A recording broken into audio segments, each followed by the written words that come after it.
సింపుల్గా egg egg egg బుజ్జికి అంటే egg fry ఎలా చేయాలో నేర్చుకుందాం. వెరీ సింపుల్ అండి. ఎగ్ పుల్టలాగా లేకపోతే ఎగ్ బుజ్జిలా కూడా ఉండదు.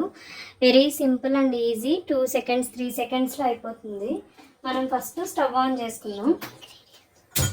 ఇంగ్రీడియంట్స్ ఏమంటే దీనిలో 2 ఎగ్స్ తీసుకుంటున్నాను, అలాగే కరివేపాకు కొంచెము, సాల్ట్ మన రుచికి సరిపడా, పసుపు, కారం ఇవి తీసుకుందాం. అలాగే ఇప్పుడు ఆయిల్ వేసుకుందాం. ప్యాన్ వెలిగించాను, బౌల్ పెట్టి ఇప్పుడు ఆయిల్ వేసుకుందాం. 1 స్పూన్ సరిపోతుంది. ఆయిల్ వేసుకుందాం. డైరెక్ట్ కొంచెం వేయించిన తర్వాత ఎగ్స్ వేసుకుందాం దీంట్లో. Very simple and easy process అండి ఇది.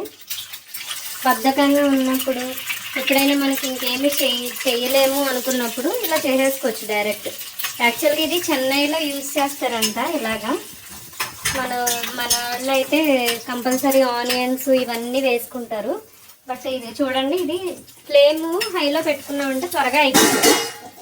ఆ 1 మినిట్ 1 సెకండ్ 2 సెకండ్స్ అలా కూడా పట్టదు, ఇది చాలా త్వరగా అయిపోతుంది. ఇప్పుడు ఇలాగ అవుతుంది కదా ఎగ్.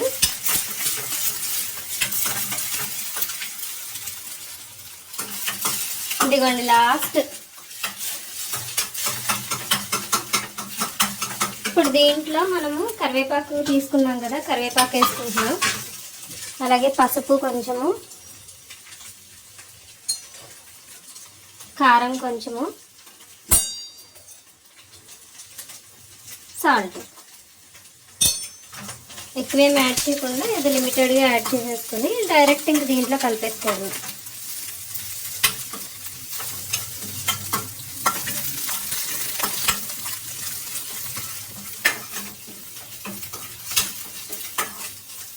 కొంచెం కరివేపాకులు అవి ఉన్నాయి కదా, అవి కొంచెం ఫ్రై అయ్యేంత వరకు జస్ట్ సరిపోతుంది. హైలో పెట్టేసుకుంటే అయిపోద్ది వెంటనే.